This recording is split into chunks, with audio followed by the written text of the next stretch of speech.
So, as the supervisor stated, the intention tonight is to give you insight on County District 4's grants process. So we will accomplish this by reviewing the 3 phases of our grants process, which is apply, allocate, and administer. In apply, we'll be going over the supervisor's priorities, our grant schedule, the types of grants we have available, website and documentation. In allocate, we will be going over our evaluation criteria, the board memo process, and things to look out for if you choose to become a fiscal sponsor.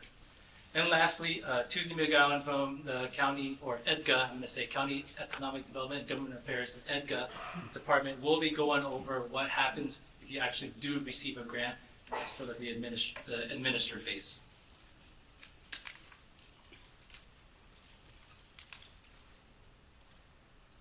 So let's start off with the supervisor's priorities. So her priorities are increasing economic opportunity for all, promoting safe and healthy communities, tackling housing and homelessness, and reimagining public safety. So for increasing economic opportunity for all, examples of alignment in this priority are creating jobs for historically underserved communities, creating workforce development programs, and addressing the gender pay gap. For promoting safe and healthy communities, this could involve beautifying the community through a capital improvement project, eliminating food deserts, addressing public health concerns, promoting arts and culture, and increasing green spaces. For tackling housing and homelessness, alignment could include, but not be limited to, providing more resources to increase the supply of shelters, affordable housing, and wraparound services. And lastly, for reimagining public safety, it could be investing in community-based alternatives to policing and incarceration, such as youth mentoring programs and restorative justice programs. So essentially, if your application has alignment with one or more of these priorities, you will be strongly considered for review and approval by our office. So our priorities serve as our pillars of governance. We know that internally in our office. So our pillars of governance guide our policy decisions, guide where we distribute our grant funding, and guide who we appoint to boards, commissions, and committees. Essentially, these pillars serve as our North Star for our office, giving us direction and giving us purpose. So our pillars of governance is how we serve District 4. We serve the unincorporated areas of Spring Valley, Casadero, and Mount Helix, Rancho San Diego, and the incorporated areas of City of Lemon Grove, City of La Mesa, and parts of City of San Diego. We serve as far north as Claremont, and to the west, Bay Park and Old Town, to the east, Rancho San Diego, and we serve all of Southeast San Diego with Paradise Hills all the way in the south. So it would behoove you to state in your grant application how you're going to impact the residents of County District 4. So the grant schedule. Given the high volume of applications that we see, we are only going to be reviewing applications that have been submitted through our website. Josh will be touching on that shortly. So as a result, if you do plan on applying for grants to other offices, we highly recommend that you contact them because they may have a different schedule and they may have a different process in terms of allocating funds. So if awarded, our office has the ability, or other offices as well, have the discretion to fully fund or partially fund your grant application. So with that, we urge you to be intentional about what you put in your grant application. Make sure that everything in there is important. Our office will only award a CBO one neighborhood reinvestment program grant and or one community enhancement award per fiscal year. Grant applications will be accepted throughout the fiscal year, but submitted applications and award announcements will depend on the grant application submit dates. So we do have a Cycle 1 grant deadline on September 30th, 2025, and we will, if you submit after that deadline, your grant will be evaluated through our Cycle 2 process. Keep in mind, September 30th is the first grants deadline.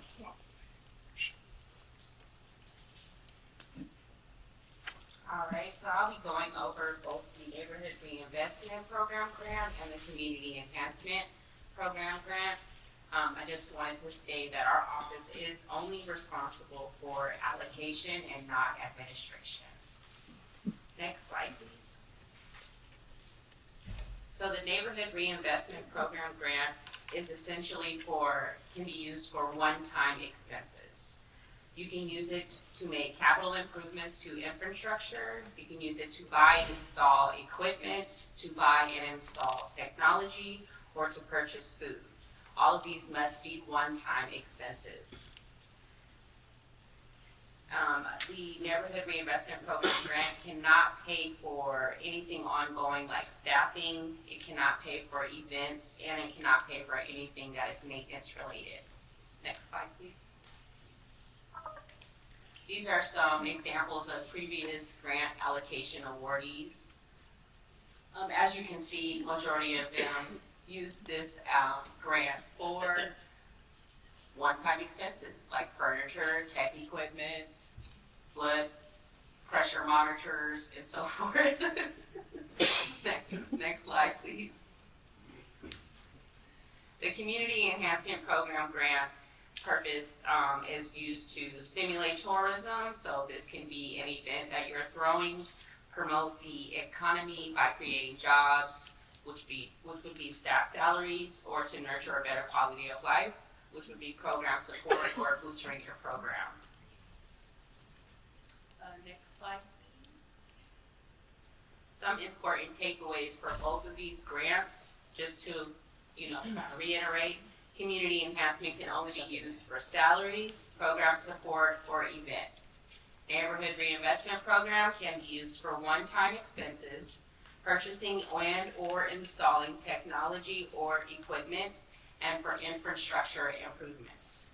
Eligibility for both programs, you have to be a nonprofit in the County of San Diego, and you have to be in good standing with the State of California for your Secretary of State and your Attorney General.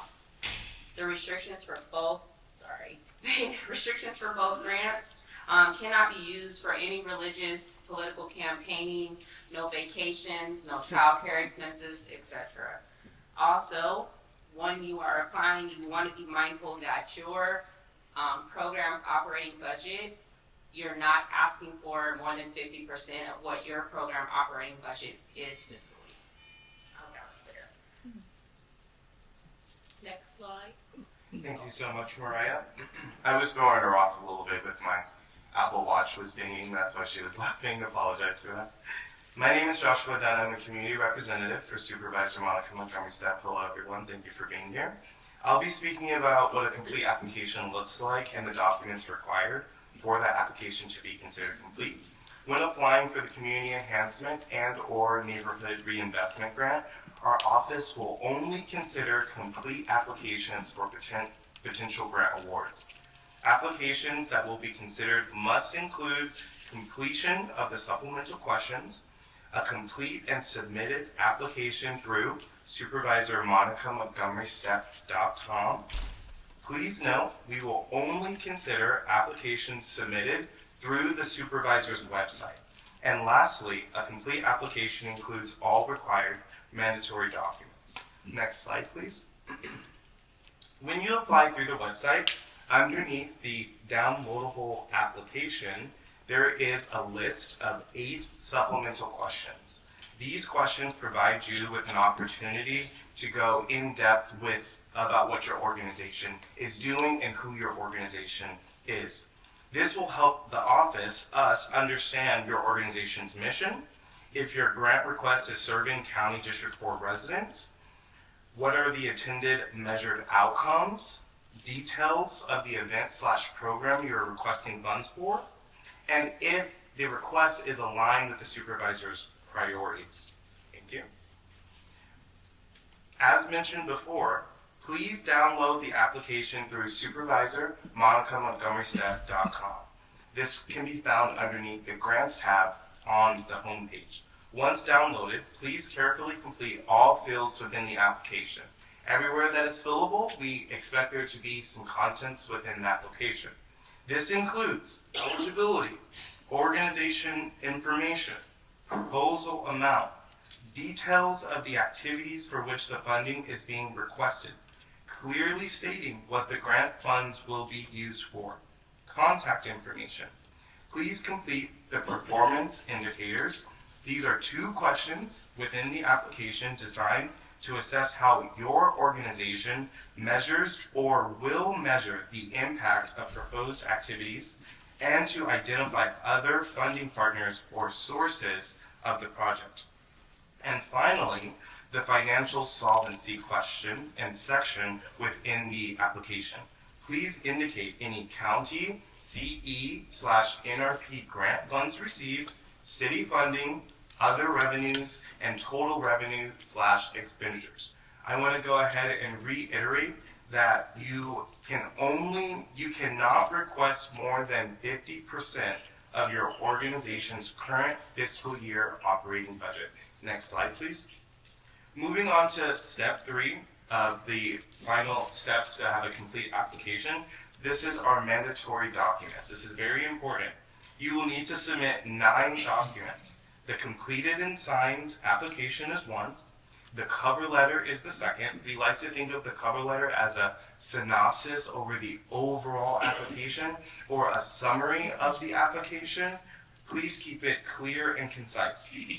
The third item is a detailed itemized budget specific to the grant request, not the organization's overall budget. For example, if you are requesting funds for a back-to-school drive, the itemized budget that we are looking for should include supplies like pencils, $25, notebooks, $25, backpacks, $50, totaling a request of $100. This gives our office the opportunity to fund you partially if we feel that that is the best avenue to go forth. The fourth thing you will need is the resolution of the board of directors. Please note that the director who signs this resolution must be the same director who will sign the contract that is between you and the Office of Economic Development and Government Affairs. The fifth thing is the application must include the Levine Act form. You can find this form within the application itself. Please fill out all areas that require a signature and date. I want to emphasize that. Every spot on the Levine Act that has a signature and or date, it needs to have that date and signature. You also will need to include the IRS letter. You will also need the IRS 990 or EZ or and postcard. If you're unfamiliar with those, if your organization makes $50,000 or less, that's going to be the N postcard. If your organization makes $200,000 or less, that's going to be the EZ. If your organization makes $200,000 or more, that's going to be the IRS 990. To finish off, you will need 2 more documents to have a complete application. One of those is the Attorney General. We will only accept the Attorney General that says current or exempt. It can't say anything else. On the AG, it needs to say current or exempt. Also, on the Secretary of State, we will only accept it if it says active or pending. It cannot say delinquent. I want to go back just for a quick second for the churches. For the churches, you must complete the application in full, copy of the IRS letter showing tax-exempt status / nonprofit status, and then the same requirements for those IRS options that you have. The IRS 990, the EZ, and the postcard. So again, the postcard is $50,000 or less, the EZ is $200,000 or less, and the 990 is $200,000 or more. Thank you very much.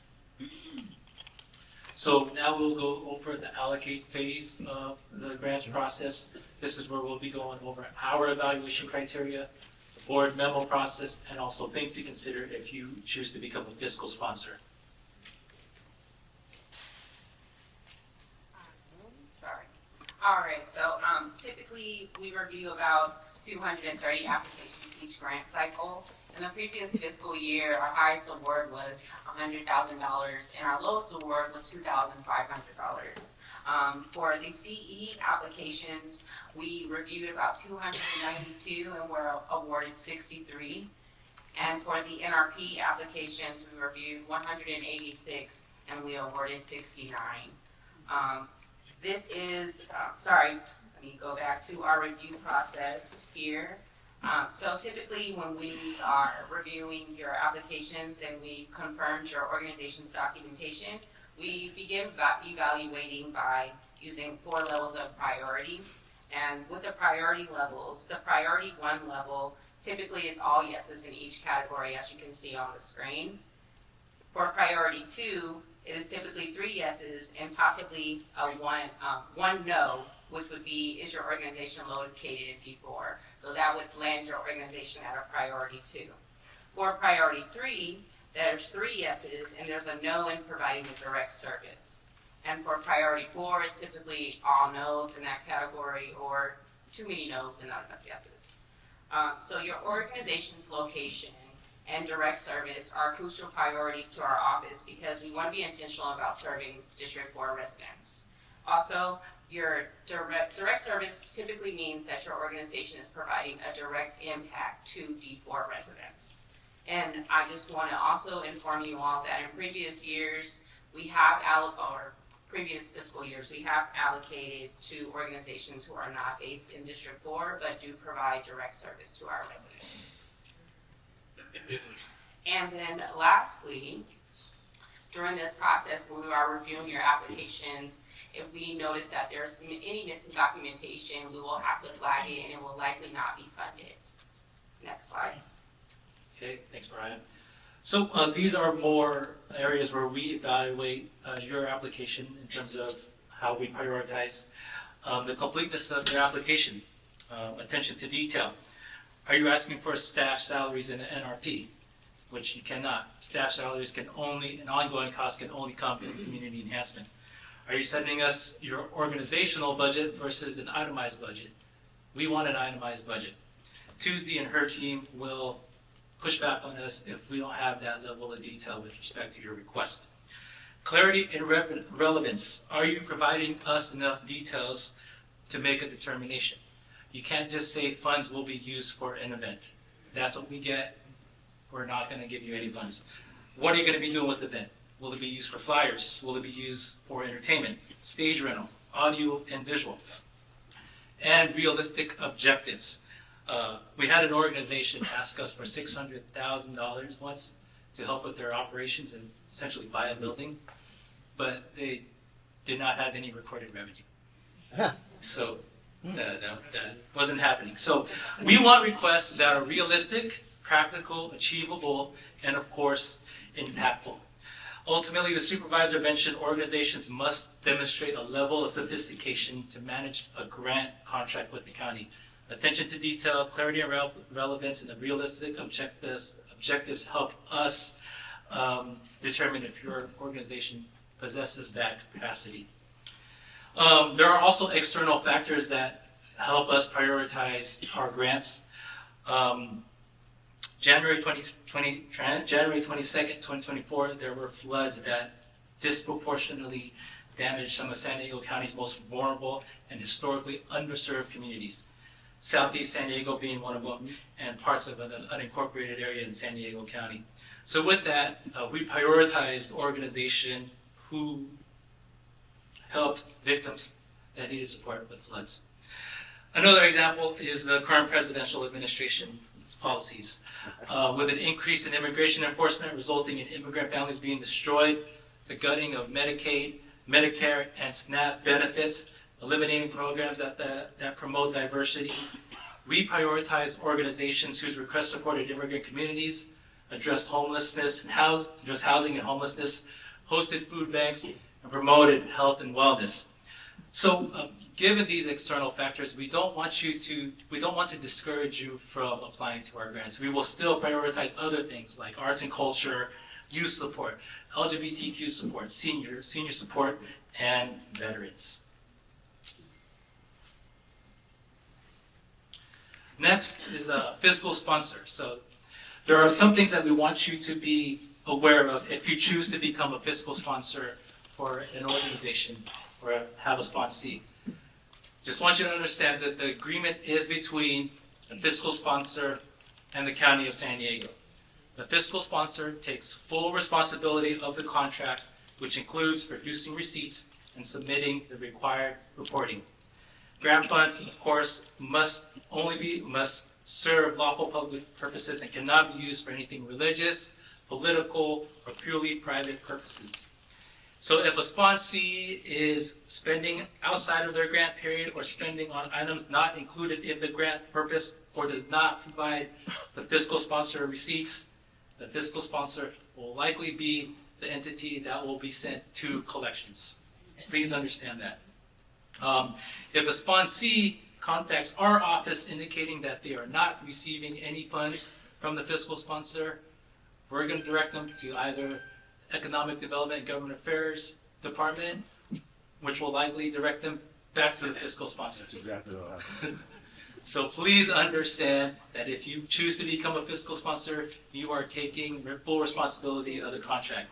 We encourage you to make some form of agreement with the sponsee to clarify the roles, responsibilities, and expectations throughout the duration of the contract. And, oops. All right. I keep forgetting to turn my mic on. I'm sorry. All right, so for our board memo process, so Josh, spoke briefly about the cover letter and what kind of language should be used when you are writing your cover letter. We want you to speak clearly and very detailed about what you are asking for, what this funding is going to be used for. Even using language like, this funding will be used for staffing salaries. Something as simple as that. This funding, just like Max said. So I just wanted to stress that because when we are formulating the board memo, we look at your cover letters and we kind of gather that information and it helps us a lot. So after we review your applications, that's when our team will provide the recommendations to the supervisor for final approval. And from there, we will start compiling the board memo. And in the board memo, we include your organization, your purpose, and your allocation amount. The board memo is then sent to EDGA, which they will finalize the memo in collaboration with county council. After the board memo is finalized, our office will be sending the emails out that say you have been approved or denied. Once you have signed your contract, everything from that point on will be between you, your organization, and the office of EDGA. I will repeat that. Everything that happens after you sign your contract will be between you, your organization, and the office of EDGA. Our office is simply for allocation. We do not do anything with administration. All right. And that's all I have. Okay, so what is this EDGA? It's an important EDGA office. Yeah. Luckily, we have a great representative here. So we will have Tuesday McGowan go over the administrative process, which means you likely have received an award from our office. Tuesday McGowan. Buenas noches todos. Me llamo Tuesday y estoy aprendiendo español, así que practico siempre que puede. Good evening, everyone. My name is Tuesday. I'm learning Spanish, so I practice whenever I can. You're a very active audience, so you're now part of the process. Welcome. The most important parts will be in English, I promise. I have not learned how to give this presentation in Spanish yet, but it's coming. 2026. That's right. Next slide, please. So, as Max said, I'm with EDGA. You don't really need to remember that. It's the Office of Economic Development and Government Affairs. The county has lots of acronyms and everything. So this office is fairly new, although the programs are not new. I have been with the programs for a total of 10 years now. My first stint was 2011 to 2018, and I came back at the beginning of the fiscal year 2022. So for those of you who have received awards who are frequent flyers in a positive way, meaning you've done a great job, and supervisors continue to give you money. You may have seen my name before. You've probably never heard my voice or spoken with me or seen me, and actually if you've not, that's a good thing. If this is your first time encountering me, good job. Usually my staff can handle about 98% of the things and the questions that come across, so I only have to step in when things are extremely complicated, okay? So the topics we'll cover are the agreement, the grant period, check processing, and reporting. Those are the most important elements of the post-award process. Next slide, please. So when you receive an award from District 4, once they've taken care of everything, they hand everything over to, and as Mariah said, it is not a fine line, it's not a dotted line, it's a solid line, it's practically a wall. And it's very important when it comes to our auditors that the allocation process and the review process are very much separate to maintain the integrity of the program. Okay, so people who decide who get money should not be the same folks who evaluate whether or not you did a good job with the money, and vice versa. Okay, so that maintains the integrity of the program. That works for all 5 districts every time. All right. So when you receive an award, you'll get an email from Mike. And first, you'll get an email from District 4, probably letting you know that you received an award and that they're turning everything over to me and my staff. You'll get an award from us, and there'll be some very important, an email from us, and there'll be some very important piece of information. You'll receive the email that gives you some instructions. Please read the email. It's good stuff. It's really good stuff. And it is the first step to help you be successful in the process once you receive an award, okay? You'll also receive your grant agreement, and the highlighted items you see up there on the screen are very important things for your review and be aware of. It's your effective date, your approval date, the date the memo was approved, the amount of your award, and your approved grant purpose. And you want to pay specific attention to your approved grant award purpose. You want to make sure that that is, one, what you applied for, and 2, there are things that you can actually accomplish and that it all makes sense. And if it doesn't, that's okay. Just, you can email us back and let us know that there's an issue. You've not signed anything yet, right? We're not in a relationship yet. We're not committed. You don't have a check. So if you have any questions, please do follow up with us about your agreement. It is a contract. It is a legal binding document. So please do not just print it out, sign it, and send it back without being aware of the commitment you are making by signing this contract and accepting the funds, okay? Next slide. Mariah mentioned this also, or maybe Joshua did, is the correct signatory on your grant agreement. This is important because we want to make sure that you are safe and the funds are safe. This has happened in the past where the wrong person has gotten a hold of an agreement in an organization, signed it, hid it from everyone else, and taken the money for themselves. It does not happen often, but I have been around long enough to have seen it 2 or 3 times. Okay. So that's why this is very, very important. We evaluate this. We look at your application and we compare that signature to what we see on the grant agreement. As I said, this protects you and the county, but this is really, really more for you than it is for us to make sure that those signatures match. If the signatures do not match, it's full stop. My staff will contact you and let you know that whoever has signed the agreement, they did not have the authority to do that on behalf of your organization. It is a very easy fix. We'll send you a new form. You can grant the authority to whomever you want, but we simply will not just accept whatever name we see on your grant agreement. Next slide. At the top of your grant agreement, that number that's up there in red, that is the beginning of your grant period. That is not set in stone. When you see that date on your agreement, there's no need to make the assumption, oh goodness, okay, time has started ticking, that's it, I'm on the clock. If that date is not in alignment with whatever project you're trying to launch, whatever you're trying to accomplish, let us know. Between the time that you apply and the time that you have been awarded, things can change. Maybe you tried to start ordering supplies or something and you couldn't get them. So you know the start date of your project is not what you had anticipated, and this start date on this agreement doesn't align with that. It might take another 3 months before you do step 0 for whatever you're trying to accomplish. We don't want you to waste those 90 days. Let us know that you need to back your start date up and delay it. That's A-okay. Your 12 months will start later. Okay, so you're not committed to that date. Note that in your agreement, it will explain that you have the grant period is 13 months. 12 months is for spending. You only have 365 days to spend the funds. The 13th month is for reporting, gathering documentation. However, I strongly suggest the day that you learn that you have received an award, make a folder, be it electronic or paper, and start keeping track of everything associated with your award. Because down the line, you'll get a letter from us. Okay. Next slide, we'll come back to the letter. All right.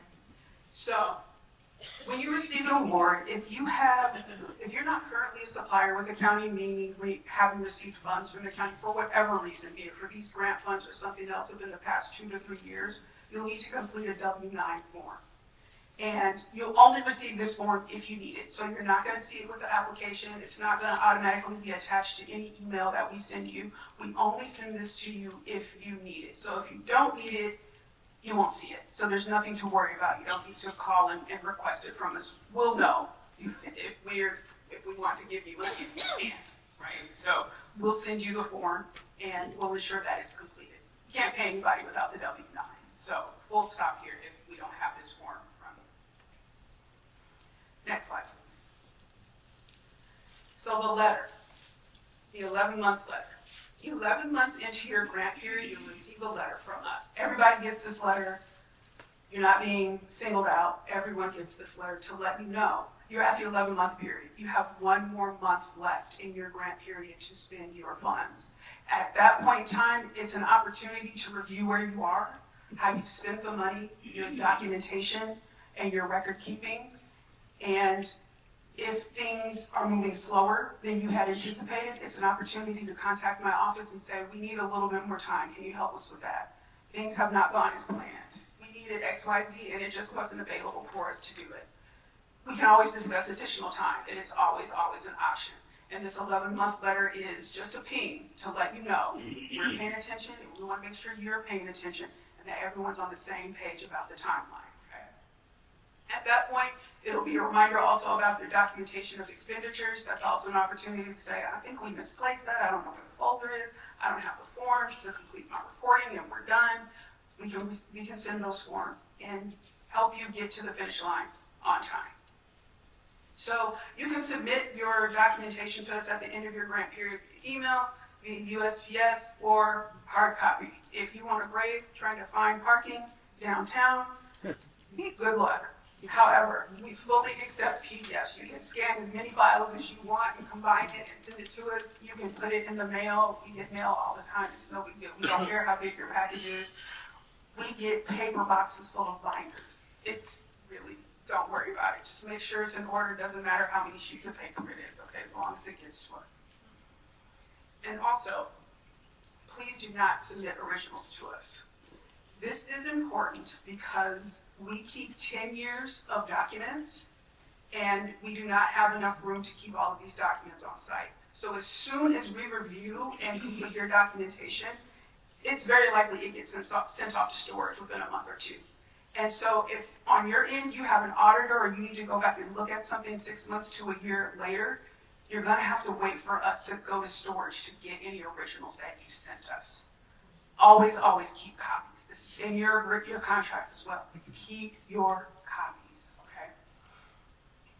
Next slide, please. This is the not so pretty side of things, delinquency reporting.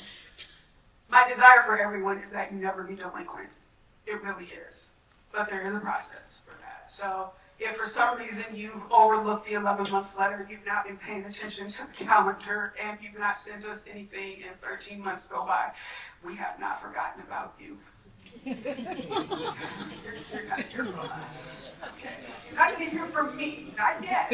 Not yet. You'll get a very nice phone call or an email from one of my staff that says, hey, we sent this to you a couple months ago. We've not heard from you, and now you're late. Please contact us. Send us something. Let us know something. Also, if we're reviewing your documentation, we discover, oh, gee, this check is for, no, your grant award was for XYZ and you sent us a check for ABC. We'll call you about that too. If unfortunately you cannot account for some funds that you spent, and you are not able to repay those funds, you may end up on a delinquency list. And the consequences of being on the delinquency list is no more money. Other D4, other districts, highly likely that they will not award you additional funds. These funds are limited, and no one's going to want to take the risk of handing out more funds to an organization that did not make good on the funds last time. We will do our very best to keep you from being delinquent and keep you from being referred to collections. That is not a fast process. We do not take it lightly. We work very hard via extensions, any types of flexibility, going back to amend your grant purpose if we can. We try to do whatever we can within the confines of county policy to help you be successful. And sometimes it just does not work out, and we have to refer an organization to collections. No need to dig into that process because you're not gonna do that, right? You're gonna read the emails, you're gonna sign everything. When we send you things in the mail, you're gonna pay attention to it. If you have a problem, you're gonna email somebody, be like, I got a problem, I need help. Okay, reach out. Just say, I need help. Okay. Yes. Next slide, please. So this slide summarizes the process post-award. The steps is a flow chart. So the first box going from left to right, D4 approves your award. They'll let you know that they've approved it. We'll send a grant agreement. You sign your grant agreement. Remember, it has to be the proper signature. We verify that.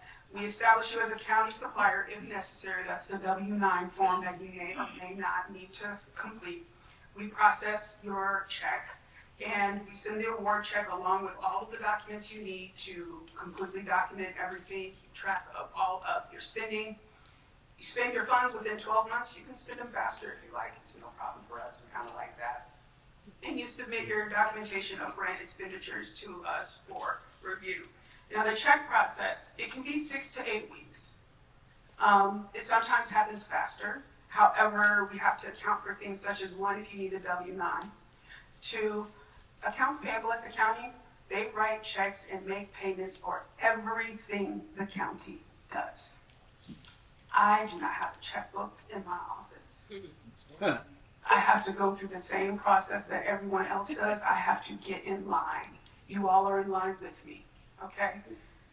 Asking you to expedite a check, I do not have that type of pull. Despite 20 plus years of service with accounts payable, they do not care. They have things that are much higher priority than me saying, okay, well, someone didn't plan too good and they really want this check really quickly, right? There are other deadlines that they have that are very serious. There are federal and state deadlines they have that go along with payments, okay? So 6 to 8 weeks. If we get it to you sooner, less, okay? But it'll be 6 to 8 weeks. And I promise you, we're working on it, right? It may take longer at year end. We've not had that problem here lately. D4 has made sure to help with that by ensuring that they do all the awards by the end of May instead of June. So we don't have to worry about that whole year end thing. Don't worry about it. Just, it doesn't even happen anymore. We've solved that crisis for the most part. Last slide, please. So a summary of our do's and don'ts. Please read the agreement. Check the start date for your grant period. Make sure you have a valid signature. Make copies of everything. And keep track of your post-award point of contact, which is my office. Next slide. We have a general email inbox. That inbox is monitored by 5 people. So someone is always looking, going through everything in there. We have a general line that anyone can answer. It doesn't go to just one person. And our websites, which actually they're combined now, they're kind of moved around. So one of the things that I've done is I've sent this email out to all of the districts to share with constituents regarding bookmarking the new websites because they have them. So if you have a link, and you're like, oh, okay, I need to go back and I can now start applying now that I have this information. If you bookmark that link 2 months ago, 3 months ago, last year, you've been using it for 10 years because it's been there for actually like 15 or 20, it no longer works. We've revamped some of the website locations. And that is all I have. Thank you. Really appreciate that. He's been an excellent partner with our office. So some helpful hints, definitely apply for grants through the supervisor's website, www.supervisormonicamontgomerysteppe.com. Definitely be mindful of the deadlines and grant cycle for our office. September 30th is the first deadline. Apply to multiple supervisorial offices. We can actually collaborate with other offices if we do see an organization that is great, can benefit both of our districts or multiple districts. So highly encourage you to apply to different supervisorial offices. And we want to be accessible to you. So feel free to contact our office for any questions, or you can email us at district4grants@sdcounty.ca.gov. And if you are awarded a grant, please keep in contact with Tuesday's office at EDGA. You can email them at cenrpgrants@sdcounty.ca.gov.